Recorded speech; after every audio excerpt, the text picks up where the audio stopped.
Welcome to this spiritual meditation of RMCA Bishop channel. Let us begin with a prayer. I praise and thank you, Lord, for having chosen your beloved ones today to listen to your message. You inspired them to give some priority to spiritual talks of RMCA. Transform every casual listener into a serious subscriber and a willing promoter of this mission. Abba Father, without you we are nothing. Without you nothing has any value. As your child listens to your message coming through this video, give your blessings your child is asking for now. Oh Jesus, listen to the prayer of your child made just now. Grant your powerful protection from all kinds of sicknesses, other problems and difficulties. Throw into hell Satan and all evil spirits who prowl around the world seeking the ruin of souls.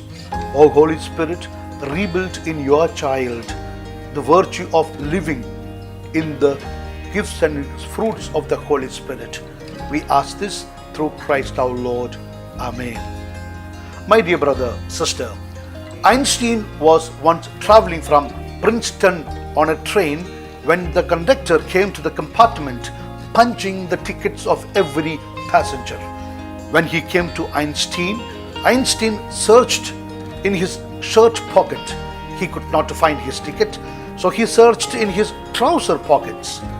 It was not there, so he looked in his briefcase, but he could not find it. Then he looked in the seat beside him. He still could not find it. The conductor said, "Dr. Einstein, I know who you are. We all know who you are. I am sure you bought a ticket. Don't worry about it." Einstein nodded appreciatively. The conductor continued checking and punching tickets. As he was ready to move to the next compartment, he turned around and saw the great physicist down on his hands and knees looking under his seat for his ticket. The conductor rushed back and said, Dr. Einstein, don't worry. I know who you are. No problem. You don't need a ticket. I am sure you bought one.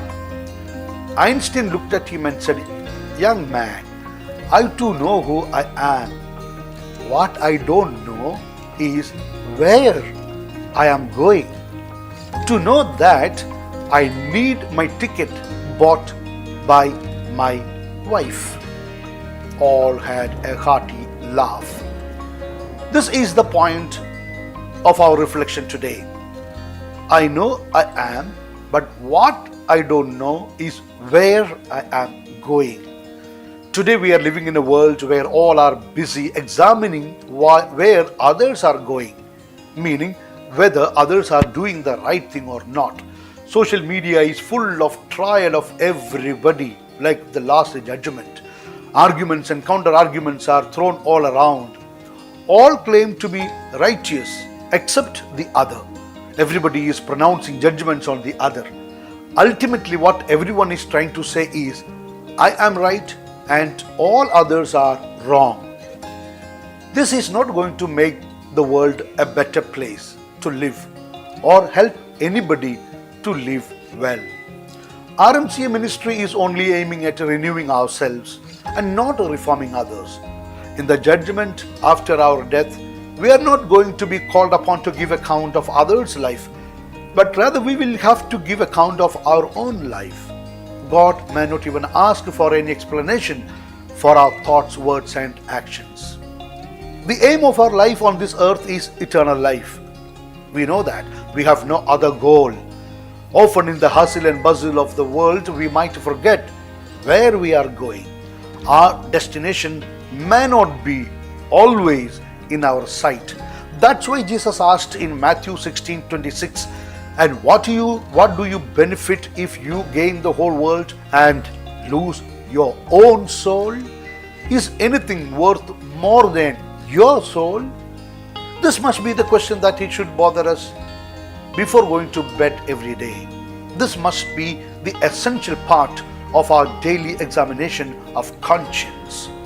In Jeremiah 2:13, God says, "My people have committed two sins.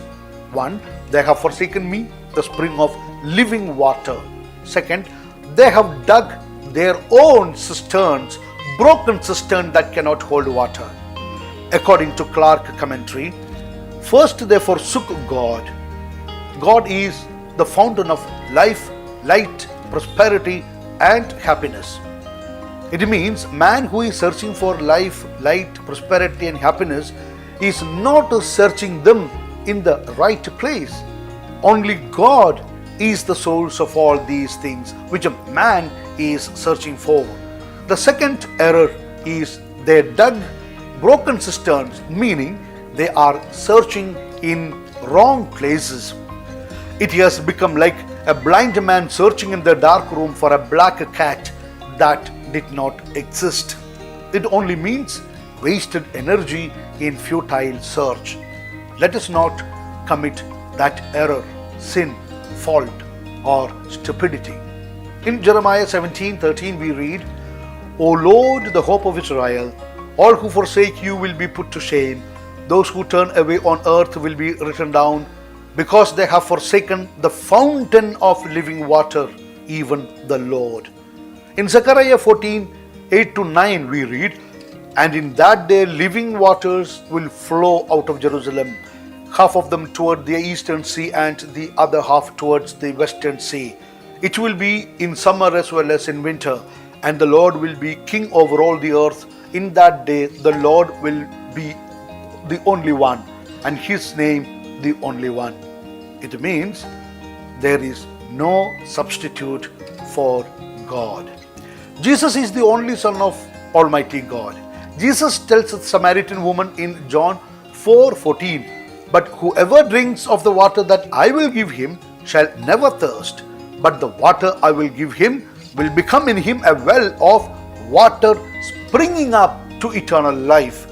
In John 7:38, Jesus proclaims that he is the source of that living water. He who believes in me, as the scripture said, from his innermost being will flow rivers of living water. But this he spoke of the Spirit whom those who believed in him were to receive, for the Spirit was not yet given because Jesus was not yet glorified. Therefore, the living water is meant to be the Holy Spirit. In Galatians 5:22-23, we learn about the fruits of the Holy Spirit. In Catechism of the Catholic Church 1831, we learn that there are 7 gifts of the Holy Spirit. They are 1. Wisdom, 2. Understanding, 3. Counsel, 4. Fortitude, 5. Knowledge, 6. Piety, and 7. Fear of the Lord. Moreover, according to the tradition of the Church, there are 12 of the fruits of the Holy Spirit. According to Catechism of the Catholic Church 1832, the fruits of the Holy Spirit are perfections that the Holy Spirit forms in us as the first fruits of the eternal glory. They are 1. Charity, 2. Joy, 3. Peace, 4. Patience, 5. Kindness, 6. Goodness, 7. Generosity, 8. Gentleness, 9. Faithfulness, 10. Modesty, 11. Self-control, and 12. Chastity. In short, God says, I am the living water. Jesus says, I will give you the living water. Living water is the symbol of the Holy Spirit. Holy Spirit gives 12 fruits and 7 gifts. Forsaking God means abandoning these 19 things and going after all other things. This is what we in RMCA ministry try to remind ourselves to receive, cultivate, and live accordingly. That's how we reach eternal life. So this must be our goal. It is not enough to say, I know who I am, but I don't know where I am going. A true child of God should know where he is going and what is the way to reach the right destination. In reality, irrespective of religious affiliations, all men are actually looking for the above mentioned 19 things without knowing that they are gifts and fruits of the Holy Spirit. Can we ever find a man who does not want any of the above? all are searching for the same without knowing that they come only from God. Yes, the error of man is this, and that is forsaking God and His revelations made by Jesus, given through the Holy Spirit by means of sacraments in the church. This is considered by God as sin, error, fault, etc. This realization is what is going to save man and nothing else. Now, please reflect on what you have just heard and discuss this matter with your family members and friends. In case you have not subscribed to this channel, please feel free to do so just now. Now I am going to give you my blessing. May the Lord who sees your goodwill and bless you and your family in the name of the Father and of the Son and of the Holy Spirit. Amen. Please do keep me also in your valuable prayers. For additional spiritual enrichment, please listen any 2 videos daily from RMCA Bishop channel. With a lots of love, always your humble servant, Bishop Franco Mullakkil.